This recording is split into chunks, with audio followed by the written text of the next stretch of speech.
They said Akamu Junction was hungry. And when a road gets hungry, it doesn't eat food, it eats people. The junction sat at the heart of 4 narrow roads, each one stretching into a different part of town like the fingers of a cursed hand. By day it looked harmless, hawkers shouting, buses honking, the smell of roasted corn floating in the heat. But when the sun went down, the air changed. The dust seemed to breathe. The wind whispered names. And that dark red earth. It waited. Every 90 days without fail, Akamu Junction demanded a soul. Sometimes 2. Sometimes more. Cars would collide for no reason. Motorcyclists would lose control. A truck would somersault after a tire mysteriously burst. No matter the season, the result was the same: twisted metal, spilled blood, and silence. The old ones called it Yuzo do no Onyu, the road of life and death. Few knew these deaths were not accidents. They were harvests. Deep beneath the earth, in a hollow carved long before the road was tarred, 12 old men and women gathered in secret. They called themselves the Immortal Circle. Their skin hung loose, their eyes pale with age, yet their breaths were steady, strong, unending. The oldest, Mama Ikuna, was said to be over 120, though her steps were still firm and her voice could silence a crying child.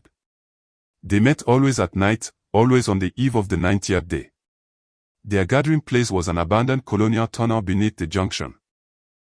The same spot where the first accident had happened decades ago. In the center of the room stood a clay pot, old and blackened, filled with dried blood and human ashes. One by one they would place their wrinkled palms over the pot and chant, "Let youth fall that age may rise. Let blood flow that breath may stay." Then Mama Ekuna would lift her walking stick and strike the ground 3 times. Above them, somewhere on the road, a bus tire would burst. Or a driver's vision would blur. And another young life would be taken. The blood would soak into the earth, seeping through the cracks, reaching the waiting pot. And when it did, the old ones would sigh in relief as their backs straightened, their joints loosened, and their hearts beat stronger again. They had been doing it for more than 70 years, feeding on the future to keep their past alive. A lot had happened at Akamu Junction over the years. Too many deaths to count, too many to explain. But some tragedies stood out, not because they were the biggest or bloodiest, but because of how they happened. No one ever saw it coming. That was the terrifying part. One humid Thursday morning, the sky was clear, the road freshly swept. A young mother named Amarochi was returning from the hospital with her baby strapped to her back. Her husband had just gotten a job in Port Harcourt, and she couldn't stop smiling as she crossed the junction, waving at familiar faces. Then, silence. A loud crack. A flash of metal. A car that had been parked for hours rolled backward on its own, crushing her where she stood. The driver swore he had pulled the handbrake. The mechanic confirmed it. Yet the car moved as if pushed by invisible hands. Her blood ran down the tar, snaking into the cracks that led beneath the ground. 2 months later, it happened again. A group of secondary school students were returning from a debate competition. They were singing, laughing, their uniforms dusty from travel. Just as their bus reached Akamu Junction, the driver slowed down, not because he saw danger, but because he saw a woman. She stood in the middle of the road wearing white, her head bowed. He pressed the horn. She didn't move. He blinked once and she was gone. But when he turned his head back to the road, a trailer was already in front of him.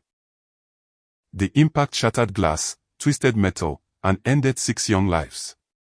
Witnesses said they heard laughter, not from the road, but from the wind. After that day, Akamu Junction became a name people spoke only in whispers. Traders crossed themselves when they passed it. Drivers sped through without stopping. Every parent warned their children never to linger near the place when the wind grew still. The town lived in quiet fear, waiting for the next 90 days to come. Because it always did. But beneath the road, in that hollow chamber, the Immortal Circle smiled. The cycle was perfect. The covenant was strong. And the young kept dying so that the old could live forever. They believed nothing could break their power. They were wrong. Nearly 40 kilometers away in a small town, life carried on as if Akamu and its shadows didn't exist. There, on the quiet outskirts, stood Holy Faith College, a cheerful school surrounded by tall mango trees and red earth paths that turned gold in the evening sun.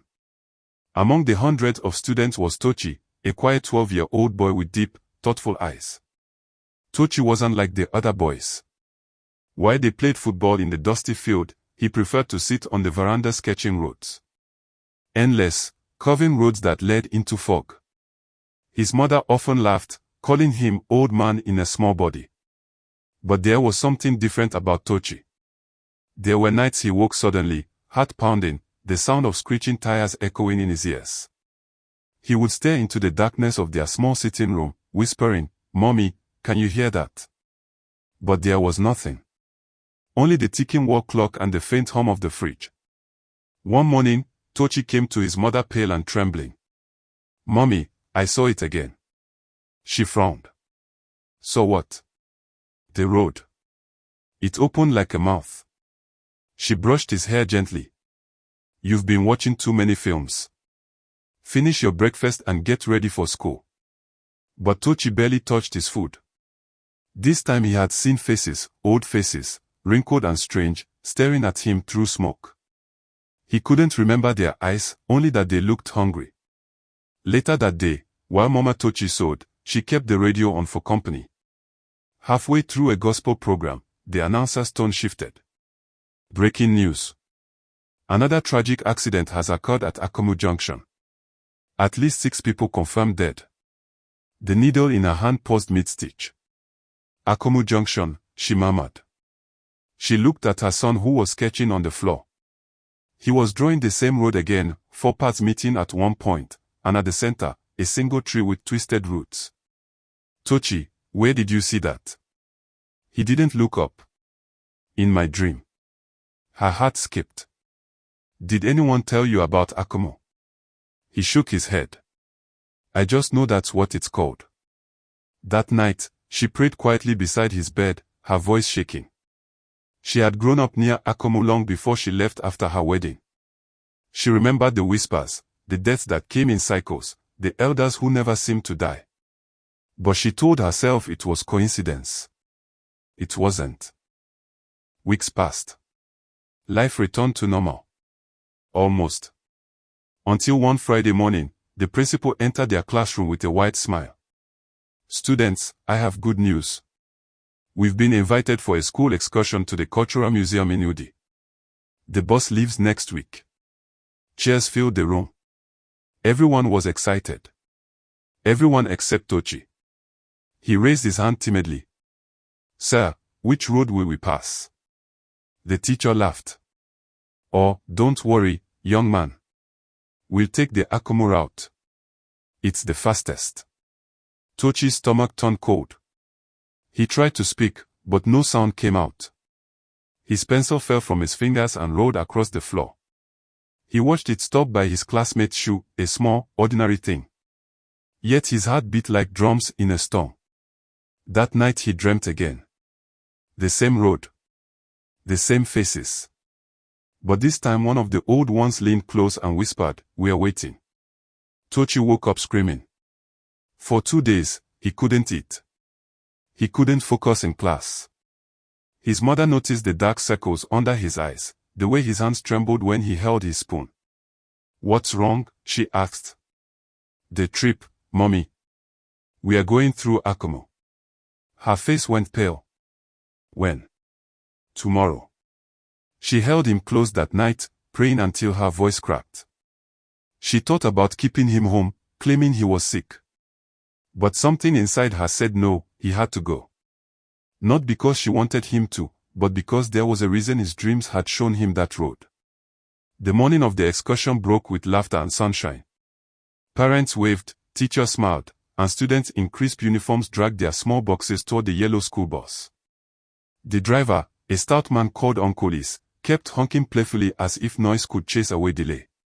Tochi sat by the window, quiet as always. His mother had knelt to pray before he left. "God go with you," she said, touching his head. He didn't tell her about the dream. He didn't have to. Her eyes already carried the fear. The bus started. Songs rose. They passed long stretches of red earth and swaying palms. Every few minutes, Tochi checked the road signs. 40 kilometers. 25 kilometers. 15 kilometers to Akamu. He could feel it, a tightening in his chest, as if invisible hands were squeezing his heart. The air inside the bus felt too hot. Tochi leaned closer to his friend Chisholm. "If anything happens, hold my hand," he whispered. Chisholm laughed, thinking it was one of Tochi's quiet jokes. When the signboard, Akamu, 5 kilometers, appeared, the sky dimmed slightly. Clouds gathered without rain. Even the driver frowned. "No, oh, just now Sunday, now it don't change." Tochi pressed his face to the glass. He could see the road stretching ahead, 4 paths meeting, a faint shimmer above the tar like heat rising from a fire that wasn't there. And somewhere deep inside him, a voice said, "Now." He stood suddenly. "Uncle, please stop the bus." The song died mid-chorus. The driver blinked at him through the mirror. "Sit down, small boy. Please stop. Don't go further." One of the teachers rose. "Tochi, behave yourself." But the boy's eyes were fixed on the road. His body shook all over. "They are standing there. Can't you see them?" Everyone turned. The junction looked empty. Only a few old road signs and a dead tree at the corner. Nothing else. Uncle sighed and slowed down just to calm the child. "Okay, see, I'm stopping." Nothing did happen. The moment the wheel stopped rolling, the radio burst into static. The engine coughed. A smell of burnt rubber filled the air. Then in the distance, a trailer came out of nowhere, swerving madly across the lane they were about to enter. Its brakes screamed, its horns blared. If they had moved even 1 second more, it would have crushed them flat. The trailer missed them by inches and toppled on the opposite side. Metal groaning, dust rising into a thick brown cloud. Silence. Utter silence. The teachers stared at each other, shaking. One started praying. Another held her chest. Tochi sank back into his seat, trembling. "Thank God," he whispered. And beneath the road, in the hollow chamber, 12 figures stirred. The clay pot that always glowed faintly after a sacrifice was cold. No smoke. No pulse. Mama Ekuna's lips tightened. "Something blocked the feeding," she hissed. Elder Nadozi's hands shook. "A child stopped it." "Not just a child," she said slowly, her eyes narrowing. "A chosen one." The junction spoke his name, and he heard. She rose, her bones cracking, but her voice steady. "Find out who he is. Before he finds us." The bus was still parked at the edge of the road. Nobody spoke for several seconds. Children were crying softly. Teachers whispered prayers through trembling lips. Miss Ada touched Tochi's shoulder gently. "Tochi, you did well. But let's continue our journey, please." He didn't answer. His eyes stayed fixed on the junction. Then he said quietly, "It won't stop. It wanted us, but it will take someone else if we leave." The driver frowned. "Oh, boy, what are you saying again? Let's just thank God and move." Tochi turned sharply. "If we move, someone would die before nightfall. That's how it works. The road must eat today because it's the 90th day." The teachers exchanged uneasy glances. One muttered, "He's just scared." But as the words left her mouth, a gust of wind tore across the highway, hot, sudden, angry. Dry leaves on the ground began to spin, forming a circle that rose higher and higher before collapsing into dust. The students screamed. Tochi stepped out of the bus. He felt no fear now, only a burning certainty. The same voice that had whispered in his dreams was louder now, steady in his heart. "Don't run. End it." He walked toward the junction slowly, barefoot, his small Bible clutched to his chest. The wind howled, tugging at his shirt. The sky darkened, though it was barely afternoon. "Tochi!" Miss Ada shouted. "Come back." But he didn't stop. He reached the center of the 4 roads and dropped to his knees. The ground was warm. Too warm. He could hear a faint groaning beneath it, as if something ancient was turning in its sleep. He opened the Bible, his fingers shaking. "You've killed enough," he said quietly. "But not again. Not while I'm here." A low hum began to rise from the earth. The students watched from the bus, eyes wide with terror, as the tar began to ripple like water. The teachers tried to call for help, but the radio went dead. Phones blacked out. Tochi pressed his palm to the ground and began to pray. Not in the calm, quiet way his mother prayed at home, but in raw, trembling bursts that came from deep within him. Every blood that was taken, every soul that was trapped, by the name of Jesus, let it end. The hum grew louder. A deep vibration that made the bus windows shake. A distant wailing echoed through the trees. Voices, hundreds of them, rising and falling like a storm. Tochi lifted his head and shouted over the wind, "You can't have this place anymore." Miss Ada was the first to step out of the bus. Her legs trembled as she walked toward him, dust swirling around her feet. She didn't understand what was happening, but something about the boy's stillness demanded respect. The others followed slowly. One by one. Teachers, students, even the driver. They didn't speak. They just stood watching this 12-year-old kneeling at the very center of a junction that everyone feared. Then a sound rose, soft at first, like a whisper, then stronger. Tochi's voice. It was shaking, breaking, but filled with a strange authority. He wasn't just praying. He was pleading, crying, calling heaven to look down at a road that had fed on innocent blood for years. His small voice carried through the air, and it did something no one expected.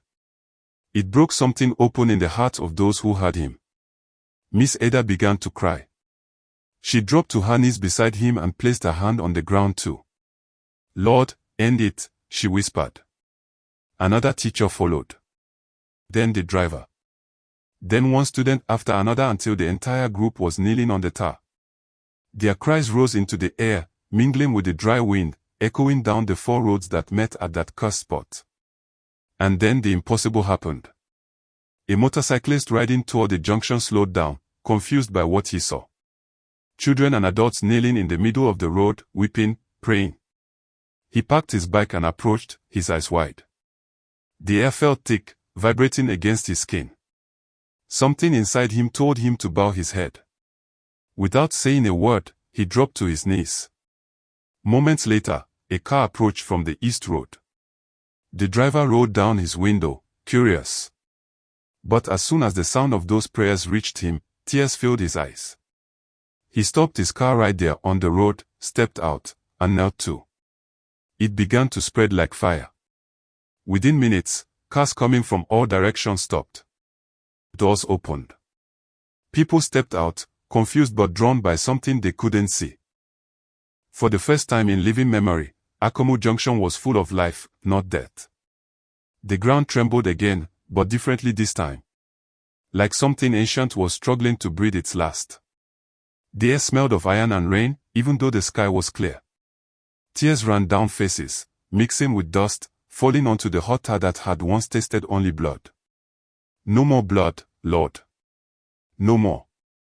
The words became a chant. A declaration. A breaking. In that moment, deep beneath the earth, the Immortal circle woke from their trance. Their clay pot split in two, its dark liquid drying into dust. Mama Ekuna rose, her face twisting in disbelief. "Who is touching the covenant?" Elder Nadozi's voice shook. "It's not one person. It's many. They are praying." "Stop them," she cried. But it was too late. Light flooded the underground chamber, pure, blinding, unforgiving. Their voices broke into screams as the walls began to crumble. One by one, their forms dissolved into ash, carried away by the same wind they had once commanded. Mama Ekuna reached for her walking stick, but her fingers turned to dust before they could touch it. "No." Her scream echoed through the hollow, fading into nothing as her body collapsed into powder. The covenant was broken. On the road, Tochi pressed his hand harder into the ground, tears running down his face. No more blood, he whispered. No more fear.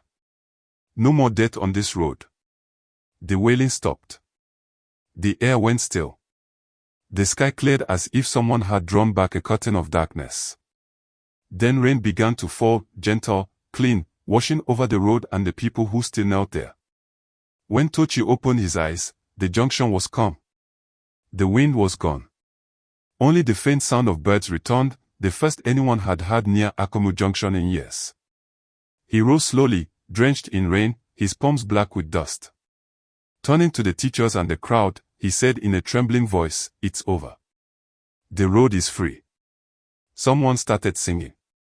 A soft hymn at first, then others joined. The melody spread through the crowd like warmth, washing away the last remnants of fear. They had witnessed a miracle. And they knew, deep in their bones, that Akamu Junction would never taste blood again. When the rain stopped, the people rose slowly, their eyes fixed on the boy who had stopped death itself. For a long time, no one spoke. They just watched him, unsure if he was still one of them or something greater. Tochi stood before the crowd, his face pale with exhaustion, his clothes still wet.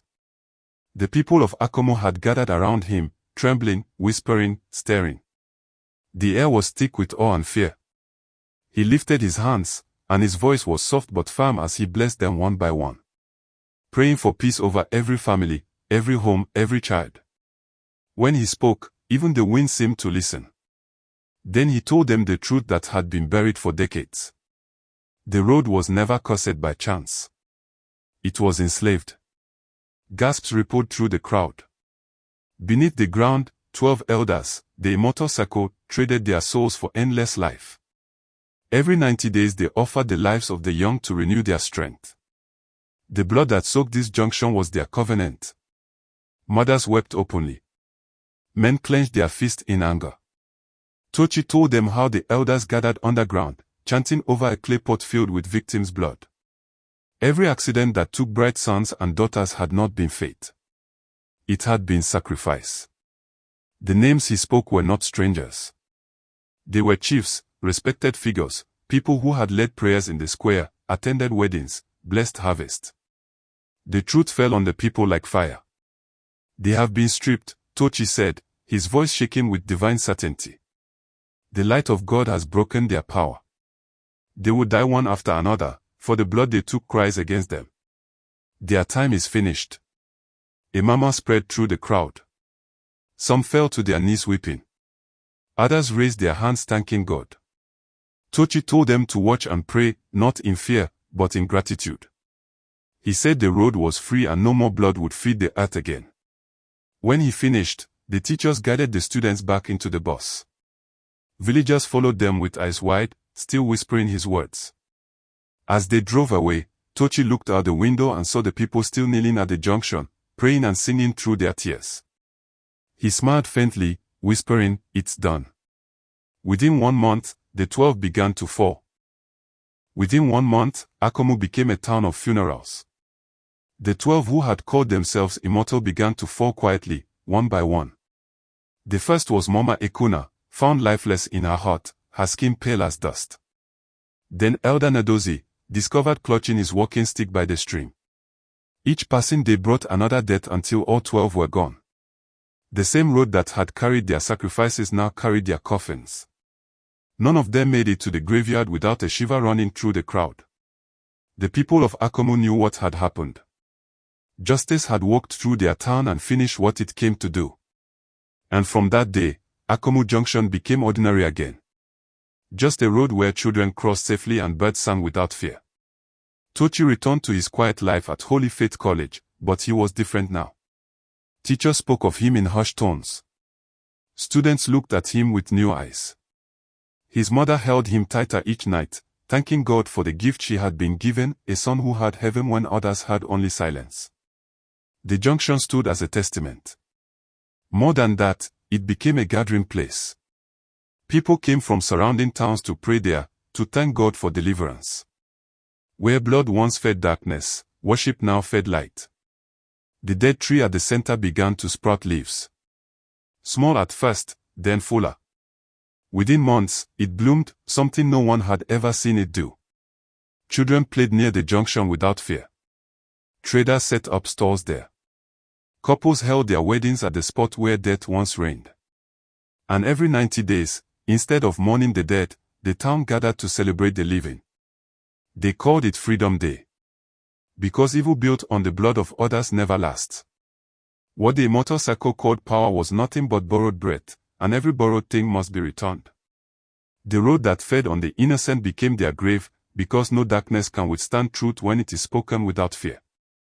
Tochi's courage showed that even a child led by faith can break what generations built on wickedness. When people unite in prayer and stand for what is right, the very ground that once devoured them can become their place of freedom. Akamu Junction was hungry no more. Listen carefully. What happened at Akamu Junction wasn't just a story. It's a warning and a promise. Evil doesn't survive in the light. Darkness feeds on silence, on fear, on people who